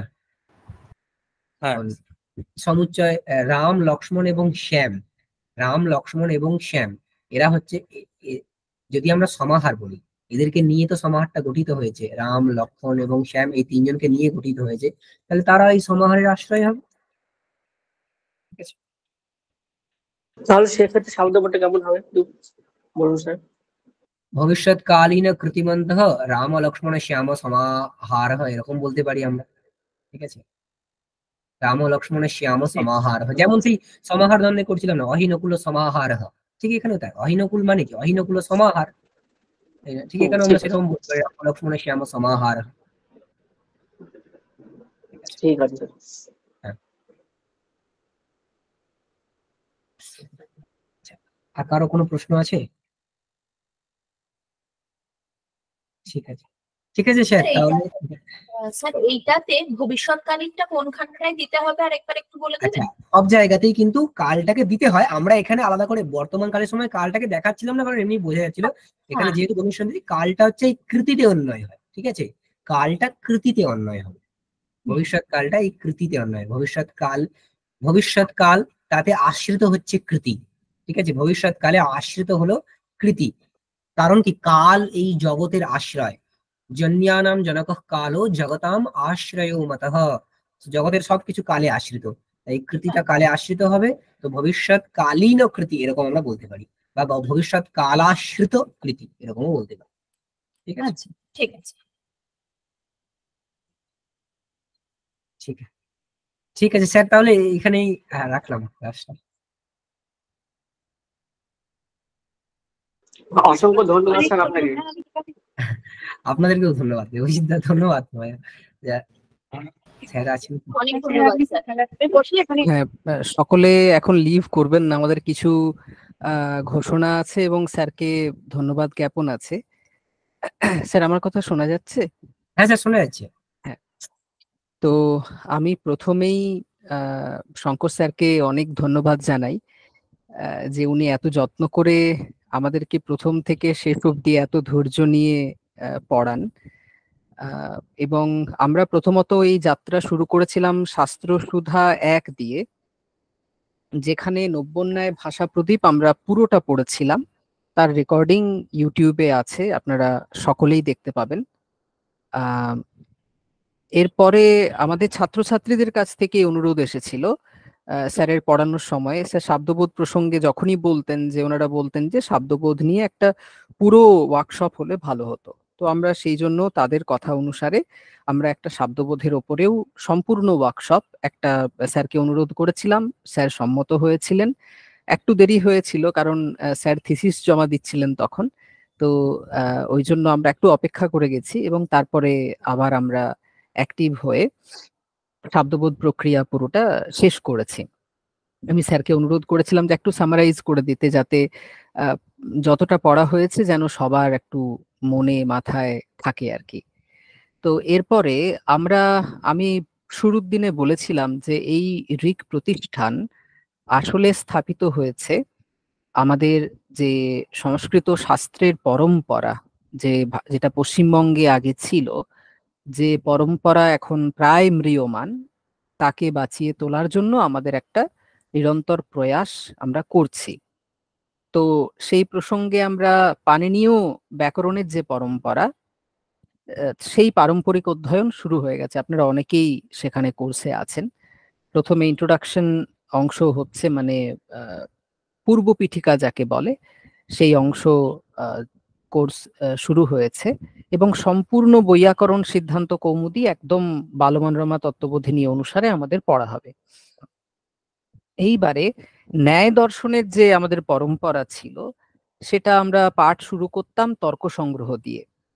তো আমাদের এই ন্যায় শাস্ত্র পরম্পরা ধরে যে অধ্যয়ন, একেবারে প্রথমে তর্ক সংগ্রহ, তারপরে কারিকাবলী মানে ভাষা পরিচ্ছেদ, তারপরে ও ব্যাপ্তি পঞ্চক, এইভাবে যে আমাদের পাঠ প্রক্রিয়া ছিল, সেটা অনুসরণ করে শাস্ত্রীয়ভাবে অধ্যয়ন করা খুব জরুরি। এবং আগামী দিনে পশ্চিমবঙ্গে শাস্ত্রীয় পণ্ডিতদের আর পাওয়া যাবে না, কারণ এখন কলেজ বিশ্ববিদ্যালয়গুলো এমন হয়ে গেছে যে সেখান থেকে আর শাস্ত্রীয় অধ্যয়ন সম্ভব নয়। তো এটা মাথায় রেখে আমরা আমাদের যে নেক্সট কাজ সেটা শুরু করছি। সেটা হচ্ছে সম্পূর্ণ যে ন্যায় শাস্ত্র সেটা ধরে ধরে পড়া, এবং এটা 1 বছর 2 বছর বা 4 বছরের কম নয়, সময় লাগবে, 5 বছর লাগতে পারে, 6 বছর লাগতে পারে। ধরে ধরে যেমন ভাবে পরম্পরায় পাঠ হয় সেই হিসেবে ধরে ধরে আমাদের পাঠ করা হবে। এবং এই যে তর্ক সংগ্রহ গ্রন্থ দিয়ে শুরু হয়, সেখানে দীপিকা টিকা ধরে তর্ক সংগ্রহ পড়তে হয়, তাহলে তর্ক সংগ্রহ গ্রন্থের যে সার আছে সেটা অনুসরণ করা যায় এবং ন্যায় বৈশেষিক দর্শনে একটা দৃঢ় ভিত্তি তৈরি হয়। তো আমরা এইবারে আমাদের ন্যায় শাস্ত্রের যে পরম্পরা, ন্যায় বৈশেষিক শাস্ত্রের যে পরম্পরা, সেই পরম্পরার পাঠ শুরু করছি। এবং এটা চলতে থাকবে, এটা এমন নয় যে একটা কোর্স হয়ে শেষ হয়ে যাবে, এটা চলতে থাকবে। যেমন আমরা বৈয়াকরণ সিদ্ধান্ত কৌমুদি আমাদের প্রায় 6 বছরের কোর্স, মানে 6 বছর ধরে কম কম কম কম করে পড়া হবে, এতটা সময় লাগে, শাস্ত্রীয় অধ্যয়নে সময় লাগে। আগে টোলে পড়তেন সকলে, গুরুজির কাছে গিয়ে পড়তেন। তো আমরা যোগ্য শিক্ষক মহাশয়কে পেয়েছি, তাই আমরা এই ন্যায়শাস্ত্রের যে পরম্পরাগত অধ্যয়ন, উনি নিজে পরম্পরায় পড়াশুনো করেছেন, তো পরম্পরাগত অধ্যয়ন আমরা শুরু করছি। তো আমাদের 9ই সেপ্টেম্বর থেকে আমাদের কোর্সেস শুরু হচ্ছে, যেটা তর্ক সংগ্রহ দিয়ে শুরু হচ্ছে। তো আমাদের এটা 5 মাসের কোর্স। স্যার আমাদের বলেছিলেন 6 মাস লাগবে, তো ওটা 6 মাসই থাকবে স্যার। আমরা 5 মাস একটু কম করেই লিখেছি, কিন্তু আমাদের নিয়মই থাকে যে স্যার যতক্ষণ না বলবেন কোর্স শেষ না হচ্ছে ততক্ষণ অবধি কোর্স শেষ হয় না, কোর্স চলতে থাকে। তো সেরকম আমাদের কোর্স 6 মাসও হতে পারে, 7 মাসও হতে পারে, ডাজন্ট ম্যাটার। আমরা মোটামুটি একটা চোখের সামনে দিতে হয়, তাই 5 মাস দিয়ে রেখেছি। তো আমাদের এটা মোটামুটি প্রায় 6 মাসের মতো একটা কোর্স হবে, সেটা নিয়ে আমরা এগুচ্ছি। আপনারা যারা ইচ্ছুক তারা ভর্তি হতে পারেন। আপনারা যারা তর্ক সংগ্রহ গ্রন্থ খুব গভীরভাবে অধ্যয়ন করেছেন, তাই হয়তো এই কোর্সটার আবশ্যকতা নেই, এমনটাও হতে পারে। সেক্ষেত্রে আপনারা পরিচিতদের একটু জানিয়ে দেবেন, যাতে ছাত্রছাত্রীরা এবং শিক্ষক শিক্ষিকারা ভর্তি হতে পারেন। কারণ শাস্ত্র রক্ষা এখন দায় হয়ে পড়েছে। এখন শাস্ত্র রক্ষা করার মতো শিক্ষক শিক্ষিকা ছাত্রছাত্রী দুর্লভ। আপনারা এখানে যারা যুক্ত হয়ে শব্দবোধ প্রক্রিয়া পড়লেন এবং পড়ে বুঝতে পারলেন, আপনারা মানে লক্ষ্যে এক, মানে আপনারা বিশেষ, এরকম ছাত্রছাত্রীও পাওয়া যায় না। তো আমাদের একদম গোড়া থেকে এখন ছাত্রছাত্রী তৈরি করতে হবে। এবারে আমরা দেখছি যে কলেজ বিশ্ববিদ্যালয়ে ওইভাবে তৈরি করা আর সম্ভব হচ্ছে না, তার জন্য আমরা এই আলাদা প্রয়াস করছি এবং আপনাদের সহায়তায় আমরা অনেকটাই সফল হয়েছি। এবং রিক পরিবারে আপনারা যেভাবে সাথে থেকেছেন আমাদের সাথে, আমরা আরো অনেক উৎসাহ পাচ্ছি আরো বড় কিছু করার, আমরা করবও আগামী দিনে। তো আমাদের এই কোর্স শুরু হচ্ছে। আপনারা যারা ভর্তি হতে চান তারা গ্রুপে জানাতে পারেন, বা যে নাম্বারগুলো দেওয়া আছে সেই নাম্বারে আপনারা ভর্তি হতে ইচ্ছুক বলে জানালেই আপনাদের ভর্তির পদ্ধতি পাঠিয়ে দেওয়া হবে, বা আপনারা আমাদের যে ওয়েবসাইট আছে সেই ওয়েবসাইটে গিয়ে ভর্তির পদ্ধতি ডিরেক্টলিও দেখে নিতে পারেন। তো আমাদের একটা বলা হয় যে শুঁয়োপোকা সে যখন তার অন্তিম কাল উপস্থিত হয়, সেটা আসলে অন্ত নয়, সেটা একটা নূতনের আবাহন, নূতনের প্রারম্ভ। সেরকম আমাদের শব্দবোধ প্রক্রিয়ার যে ওয়ার্কশপ, এটা শেষ হলো মানে এটা শেষ হলো না, এখান থেকে নূতনের আবাহন শুরু হলো। আমরা ন্যায়শাস্ত্র পরম্পরা ধরে ধরে এবারে পাঠ শুরু করব। তো সকলের সাথে থাকবেন এবং আপনাদের সকলের শুভেচ্ছা নিয়ে আশা করি আমাদের এই তর্ক সংগ্রহ গ্রন্থের যে পারম্পরিক অধ্যয়নের কোর্স, এটাও আশা করি সফল হবে। স্যারকে আবার অশেষ ধন্যবাদ যে উনি সম্মতি দিয়েছেন যে এই শাস্ত্রীয় যে অধ্যয়ন, পারম্পরিক অধ্যয়ন, যাকে বলা হয় প্রতিপদ পাঠ, মানে শুধু মানে পড়ে যাওয়া নয়, প্রত্যেকটা পদের তাৎপর্য সেখানে পড়াতে হয়, প্রত্যেকটা পদ কেন গুরুত্বপূর্ণ বোঝাতে হয়। শাস্ত্রীয় পাঠ ওই জন্য সকলের পক্ষে সম্ভব হয় না, সেরকম শিক্ষকও হাতে গোনা। তাই আমরা যোগ্য শিক্ষক যখন পেয়েছি, আশা করছি আমরা আরো অনেক ছাত্রছাত্রী তৈরি করতে পারবো, বা আরো অনেক বিদ্যাভিলাষী শিক্ষক শিক্ষিকাকে যুক্ত করতে পারবো, যারা এই শাস্ত্রীয় পরম্পরাকে ধারণ করবেন এবং আগামী দিনে বহন করে নিয়ে যাবেন। তো স্যারকে অশেষ ধন্যবাদ। যারা যুক্ত আছেন তাদেরকেও অনেক ধন্যবাদ। তারা ছিলেন বলেই আমাদের শব্দবোধের এই ওয়ার্কশপ সফল হয়েছে। তো সকলকে ধন্যবাদ জানিয়ে আমি আমার যেটুকু প্রতিপাদ্য অংশ ছিল সেটি শেষ করলাম। এবারে ছাত্রছাত্রীদের, শিক্ষার্থীদের তরফ থেকে যদি কেউ কিছু বলতে চান যে এই ওয়ার্কশপ সম্পর্কে আপনাদের প্রতিক্রিয়া, আমাদের শুনতে খুব ভালো লাগে যখন শুনি যে অনেকের উপকার হয়েছে। স্যারেরও উৎসাহ হয়, আমারও উৎসাহ হয়। যদি আপনাদের কারো কিছু বক্তব্য থাকে বা যদি মনে হয় এটা এইভাবে করলে ভালো হতো, আমরা সেরকম মতামত শুনেও পরবর্তী পদক্ষেপগুলোকে আরো সুন্দর করতে পারবো। যদি কেউ মতামত দিতে চান তাহলে আমরা খুব কৃতজ্ঞ থাকবো। আমি একটু বলতে চাই। হ্যাঁ, স্পন্দিতা ম্যাডাম বলুন প্লিজ। হ্যাঁ, আমি এভাবে আগেও করেছি, কিন্তু এই ওয়ার্কশপটা করে আমার সত্যি খুব উপকার হয়েছে। মানে এই স্যারের ক্লাসে আমি তো আরো ভালোভাবে বিষয়টা বুঝতে পেরেছি, জিনিসটা কিভাবে কেন আসছে সেটা আমার বুঝতে খুব সুবিধা হয়েছে। এর আগেও করেছি কিন্তু কোথাও একটু গুলিয়ে যেত, কারণ বিষয়টা খুবই জটিল, বারবার প্র্যাকটিস না করলে গন্ডগোল হয়ে যাওয়াটা খুব স্বাভাবিক ব্যাপার। তো এই ওয়ার্কশপটা করে সত্যি খুব উপকার হয়েছে আমার। Thank you madam. এবং আপনার যে মানে ভালো লেগেছে এবং আপনি যে উপকৃত হয়েছেন, এতে আমাদের উদ্দেশ্য যে সফল হয়েছে, এতে আমরা মানে অনেকটা অন্তরে তৃপ্তি অনুভব করছি। অনেক ধন্যবাদ। হ্যাঁ, যদি আরো কেউ বলতে চান রেইজ হ্যান্ড করে রাখতে পারেন, আমি পরপর জিজ্ঞাসা করে নেব। স্যার শোনা যাচ্ছে? হ্যাঁ চিরঞ্জিত, শোনা যাচ্ছে ভাই, বলো বলো। হ্যাঁ স্যার, প্রথমে তো আপনাকে প্রণাম জানাই, আর শঙ্কর দাকেও প্রণাম জানাচ্ছি। আসলে স্যার আমার তো ন্যায় যখন সাবির স্যার পড়াতেন তখন থেকেই খুব আগ্রহ ছিল, কিন্তু ন্যায় যে কিভাবে আলোচনা করতে সেটা আমার মানে এতটা ভালো করে আমি বুঝতে পারতাম না, মাথার উপর দিয়ে চলে যেত। তো চেষ্টা করতাম এরকম একটা সুযোগ খোঁজার বা পাওয়ার, যাতে আমি ন্যায়টাকে একটু ভালো করে বুঝতে পারি। কিন্তু শেষে আমি বুঝতে পারলাম না, কোনোভাবে কিছু হচ্ছে না। তখন আমি বাড়িতে ছিলাম, বাড়িতে তো সেরকম কিছু হতো না। আর আপনি যেটা বললেন যে বিশ্ববিদ্যালয়গুলোতে যে সমস্ত পড়াশোনা, সেটা আমাদের যেটা সিলেবাসে থাকে সেটাই পড়াশোনা হয়, কিন্তু আলোচনাটা গভীরভাবে সেরকম হয় না যতটুকু আমাদের দরকার। কিন্তু এখান থেকে আমি বুঝতে পারছি, মানে আমার আগে থেকে ইচ্ছা ছিল, কিন্তু ইন্টারেস্টটা এখান থেকে আবার অনেক এত বেশি হয়ে গেছে যে এই যে আমি কথাটা বলছি সেটাও আমি আগে বলতে পারতাম না। সেটা আপনি ভালো করে জানেন, আর স্যারও জানেন।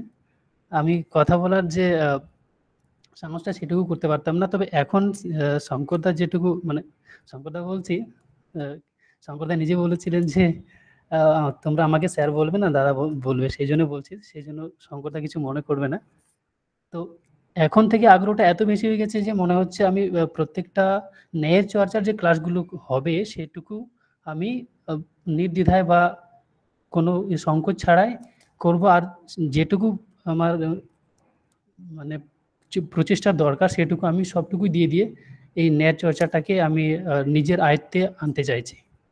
এখন আগে কতটুকু এগোতে পারবো সেটা আমি বলতে পারবো না, তবে চেষ্টাটা আমি রঞ্জিত নিশ্চয়ই পারবে, কেন পারবে না? তোমরা ভালো স্টুডেন্ট, তোমরা কেন পারবে না? ব্যাপারটা কি জানো তো, বিষয় হচ্ছে যে গভীরভাবে অধ্যয়ন না থাকলে যেটা হয়, আগামী দিনে নিরুৎসাহ হয়ে পড়ে ছাত্রছাত্রীরা, এবং শিক্ষক শিক্ষিকারা তো সবচেয়ে বেশি। আমি নিজে যেহেতু শিক্ষক, আমি বুঝতে পারছি আমাদের চারপাশে যারা কলিগস আছে তাদেরকে দেখে বা আমাদের বন্ধু বান্ধবদের দেখে।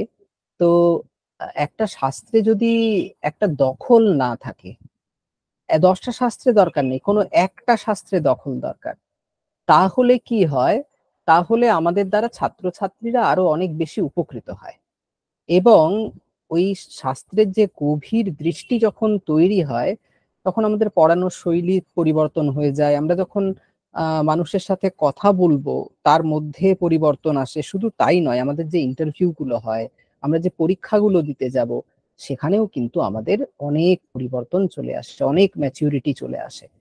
তো এই যে সকলে নিজের চেষ্টায় এখন উঠে পড়ে লেগেছে যে আমাকে একটু শাস্ত্র শিখতে হবে, সংস্কৃত ভাষা শিখতে হবে, এবং ঋক প্রতিষ্ঠানে তারা সকলে যুক্ত হচ্ছেন এবং তারা শিখছেন। সবচেয়ে বড় ব্যাপার, অত্যন্ত যত্নের সাথে শিখছেন। তো এখানে আমি বন্দনা ম্যাডামকে দেখতে পাচ্ছি। তো আমি কয়েকজনকে দেখেছি কি শ্রদ্ধার সাথে শেখেন। তো মানে সেখানে বয়স বাধা নয়, সেখানে তাদের শারীরিক কত অসুস্থতা আছে তা বাধা নয়, এক যেন ঐশ্বরিক একটা ক্ষমতা তাদের মধ্যে আছে যে আমাকে শিখতে হবে, আমাকে জানতে হবে, যেন না শিখলে জীবন সার্থক হবে না, এরকম একটা দৃঢ় প্রত্যয় তাদের মধ্যে তৈরি হয়েছে। আমাদের মধ্যে তো আছেই, আমরা অনেক কম বয়সের, কিন্তু আমি বয়োজ্যেষ্ঠদের মধ্যেও দেখেছি। সুতরাং শাস্ত্র পরম্পরাকে পশ্চিমবঙ্গে তো আমরা পুনরুজ্জীবিত করবই। আমাদের যারা শিক্ষকেরা আছেন তারা খুব যত্ন করে পড়িয়েছেন। এবারে আমাদের দায়িত্ব এটা যে আমরা নিজেরা শাস্ত্রকে খুব শ্রদ্ধার সাথে গ্রহণ করব এবং সেটাকে আগামী দিনে প্রচার করব। আমার কাছ থেকে আরো 5 জন পড়বে, এভাবে শাস্ত্র পরম্পরা এগিয়ে যাবে। এবং আমরা জানি, যদি আমরা ঋকে যেভাবে কাজ করছি এবং ঋক পরিবারে যে আপনারা এতজন যুক্ত আছেন, ঋক পরিবারে এখন মোটামুটি ধরুন আমাদের সদস্য সংখ্যা যারা কোনোভাবে ঋকের সাথে যুক্ত আছেন সেটা প্রায় 5000-এর ওপরে। তো তারা সকলে কোনো না কোনো কোর্সে আছেন, হয় সংস্কৃত শিখছেন, না হলে ব্যাকরণ শিখছেন, না হলে বেদ পাঠ শিখছেন, কিছু না কিছু তারা শিখছেন প্রতিনিয়ত। তো এই যে একটা বিপুল যোগদান মানুষের, এই যে একটা অ্যাক্টিভ পার্টিসিপেশন, এর মাধ্যমে আগামী 4-5 বছরে পশ্চিমবঙ্গে তো একটা পরিবর্তন আসবেই, আপনাদের কারণেই আসবে। আমরা তো শুধুমাত্র চেষ্টা করে যাচ্ছি, মূল ফল কিন্তু আপনারাই।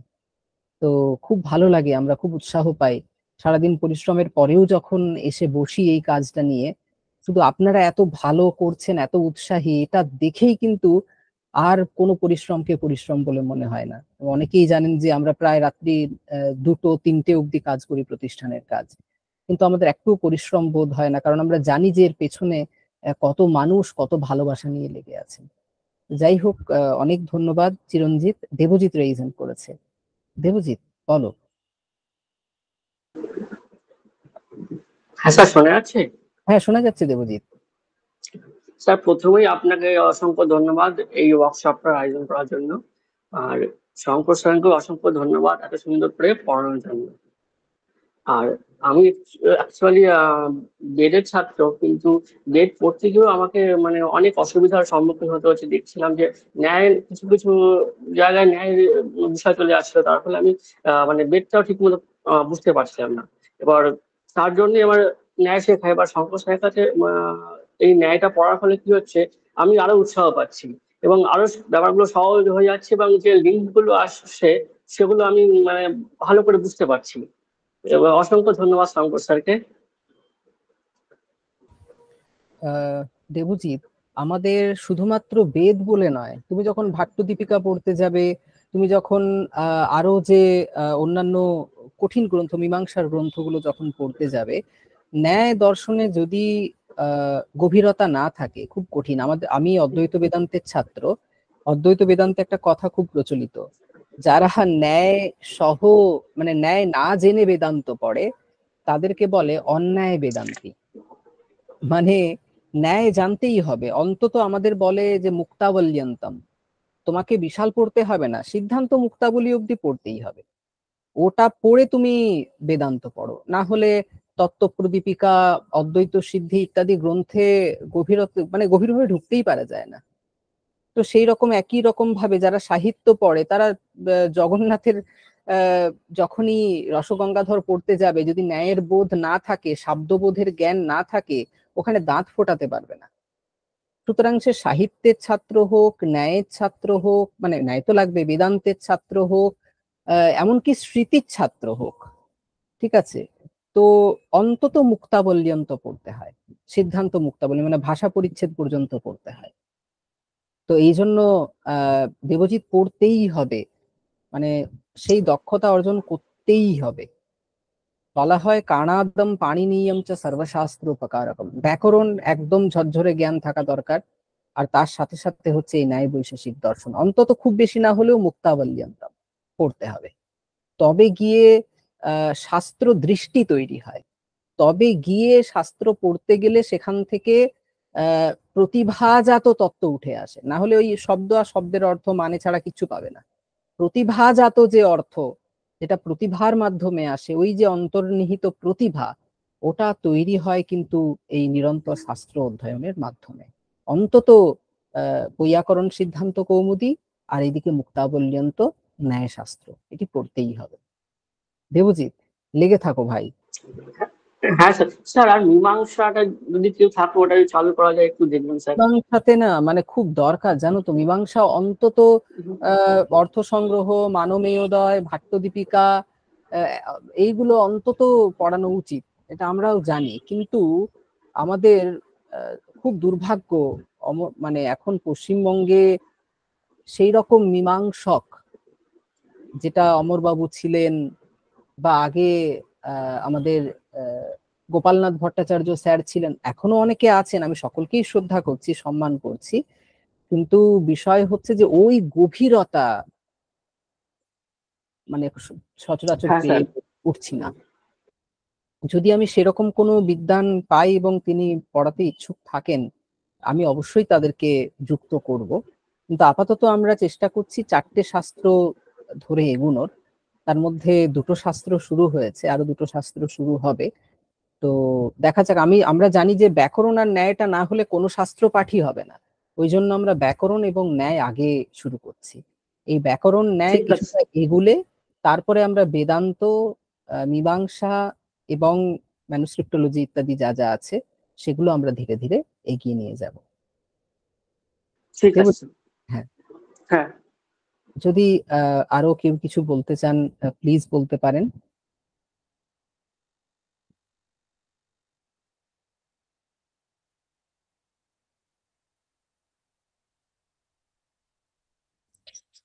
যদি একটা কথা বলতে চাইছি, হ্যাঁ ম্যাডাম শেষ হয়ে গেছে যদিও, তবে আমি ওই লিখছিলাম শেষটায়, ওই লাস্ট যে এক্সাম্পলটা স্যার করালেন না, সেইটার ব্যাপারে আমি একটা জিনিস একটু জেনে নিতাম। হ্যাঁ স্যার আছেন তো? হ্যাঁ, আমি লিখেছি যেটা, সেটা হচ্ছে গ্রামনিষ্ঠ ভবিষ্যৎকালীন কৃতিমান বহুত্বাশ্রয়। না গ্রামনিষ্ঠ কর্মত্ব আছে তো আগে। ওহো, কর্মত্বটা মিস করে গেছি, সরি। হ্যাঁ, গ্রামনিষ্ঠ কর্মত্ব জনক, ওখানটা মিস করে গেছি, কর্মত্ব জনক, তারপরে ভবিষ্যৎকালীন কৃতিমান বহুত্বাশ্রয় বা বহুত্ব বিশিষ্ট রামঃ লক্ষ্মণঃ শ্যামঃ চ। হ্যাঁ, এখন চ জয়ের অর্থ যদি আমি সমাহার করি তাহলে সমাহারাশ্রয় এরকম অর্থও করতে হবে। আচ্ছা, ঠিক আছে। মানে আমি বহুত্বাশ্রয়টা লিখেছি, ওইটা একটু জানবো বলেই আরো জিজ্ঞাসাটা করলাম। ঠিক ঠিক আছে, অনেক ধন্যবাদ স্যার। স্পন্দিতা ম্যাডাম আমাদের অ্যাকচুয়ালি উনি দর্শনের মানে ফিলসফি ডিপার্টমেন্টের, কিন্তু উনি খুব যত্নের সাথে আমাদের ভিএন ঝা স্যারের কাছে খুব সুন্দর করে কিছু শাস্ত্র অধ্যয়ন করেছেন এবং সংস্কৃত নিয়েও ওনার অত্যন্ত উৎসাহ, উনি সংস্কৃত ভাষাও শিখেছেন এবং খুব সুন্দরভাবে উনি নিজের যে নিজস্ব পাঠ সেটা চালিয়ে যাচ্ছেন পিএইচডির সাথে সাথে। খুব ভালো ম্যাডাম। পোখরাজ রেজেন্ট করেছিলে। পোখরাজ সমাহারঃ চ বললেন তো? সমাহারাশ্রয়ঃ। না বিবেক দরকার হয়েছে, কিন্তু আমি খুব না কিন্তু বললে যখন বলি সেটা হচ্ছে আমার নিজেকে খুব কি বলবো আর কি হতভাগা মনে হচ্ছে যে আমি একদম শেষে মানে আজকে জয়েন করলাম। এত অপূর্ব একটা ক্লাস হলো, হ্যাঁ, এবং সেটা মন্ত্রমুগ্ধের মতো মনে হচ্ছে কেন মানে আমি মিস করলাম আগের ক্লাস। না পোখরাজ, আমাদের প্রত্যেকটা ক্লাসের রেকর্ডিং কিন্তু আছে, ঠিক আছে? আমি আজকে আরেকবার গ্রুপে লিংক দিয়ে দেব সব ক্লাসগুলো, যাতে আগের রেকর্ডিং গুলোও সমস্ত তোমরা দেখে নিতে পারো। তাহলে খুবই উপকার হয়। এবং উনি এত অপূর্ব পড়ালেন, মানে আমাদের একটা ধারণা আছে না যে শাস্ত্রীয় পরম্পরায় পড়ানোটা বড্ড বোরিং হয়ে যায়, কিন্তু উনি এত সরস ভাবে পড়ালেন যে ভীষণ মুখ মানে ছেড়ে যেতে পারছিলাম না, পুরোটা মন দিয়ে শুনছিলাম। একদম মানে শঙ্কর স্যার এত সুন্দরভাবে পড়ান। সবচেয়ে বড় ব্যাপার হচ্ছে ওনার ধৈর্য প্রচন্ড, তো এটা আমাদের খুব জরুরি হয় অনলাইন ক্লাসে যে এবং স্যার নিজে অত্যন্ত গুণী মানুষ, তার সাথেও আবার ধৈর্য। বলা হয় যে হাতির দাঁত সোনায় বাঁধানো, তো শঙ্কর স্যার অনেকটা ওই রকম আর কি।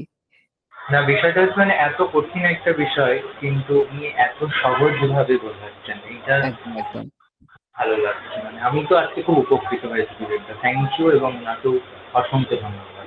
আর আমি সবটা পাঠিয়ে দেবো, আমি গ্রুপে পাঠিয়ে দেবো পুরো লিংক। মানে আগের যে কোর্সটা ছিল নব্বন্যায় ভাষা প্রদীপ, ওর প্রত্যেকটা, ওর পুরো প্লেলিস্টের লিংক, আর এই যে কোর্সটা হলো তার প্লেলিস্টের লিংক আমি গ্রুপে দিয়ে দেবো। Thank you, thank you. হ্যাঁ হ্যাঁ। আর যদি কেউ কিছু বলতে চান বলতে পারেন, না হলে এবারে আমরা শেষের দিকে যাব। বেশ, ঠিক আছে।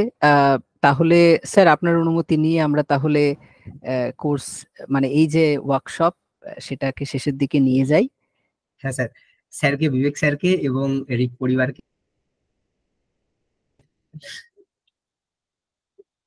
স্যার আমরা কৃতজ্ঞ যে আপনারা পরিবারে যুক্ত হয়েছেন এবং আমরা সকলে উপকৃত হচ্ছি। আর আমাদের যেটা স্বপ্ন সেটা যদি কোনোভাবে সত্য হয়ে যায়, এবং হবেই, যে আগামী 10 বছরের মধ্যে অন্তত যদি আমরা এই যে শাস্ত্র পরম্পরাগুলোকে পশ্চিমবঙ্গে আবার বাঁচিয়ে তুলতে পারি, তাহলে আগামী সময়ে পশ্চিমবঙ্গে সংস্কৃত এবং সংস্কৃত শাস্ত্রের প্রতি মানুষের আকর্ষণ আরো অন্যরকম ভাবে বৃদ্ধি পাবে। তো এই যে আমরা একটা বিশাল কর্মযজ্ঞে নেমেছি এবং সকলে যেভাবে সহায়তা করছেন, সত্যিই আমরা আপ্লুত। তো সকল রিক পরিবারের সকলেই আমরা শঙ্কর স্যারের কাছে এবং যারা যুক্ত আছেন তাদের কাছে অত্যন্ত কৃতজ্ঞ। তো আমরা আবার পরবর্তী কোর্সে মিলিত হব। আর চিন্তা করবেন না যারা কোনো কারণে কোর্সে যুক্ত হতে পারছেন না, সময়ের কারণে বা অন্যান্য কারণে, তারা যোগাযোগে থাকবেন। আমরা নিশ্চয়ই আবার কোনো না কোনো উপায়ে আমরা আবার শাস্ত্র সুধা সিরিজের আমরা আবার লেকচার্স নিয়ে আসব, যাতে আপনাদের পড়াশুনো বন্ধ না হয়ে যায়, ওটা যাতে কন্টিনিউড থাকে, যেটা খুব জরুরি। ঠিক আছে, তাহলে স্যার আমরা তাহলে এই পর্যায়ে এখানে শেষ করছি। হ্যাঁ স্যার। হ্যাঁ, সকলকে অনেক ধন্যবাদ, অনেক কৃতজ্ঞতা জানিয়ে আমরা এই পর্যায়ে এখানে শেষ করছি। শুভরাত্রি। আর সকলকে জন্মাষ্টমীর অনেক অনেক শুভেচ্ছা এবং অভিনন্দন জানাই। ধন্যবাদ স্যার, হ্যাঁ। আপনাদেরও অনেক শুভেচ্ছা জন্মাষ্টমীর। হ্যাঁ ম্যাডাম।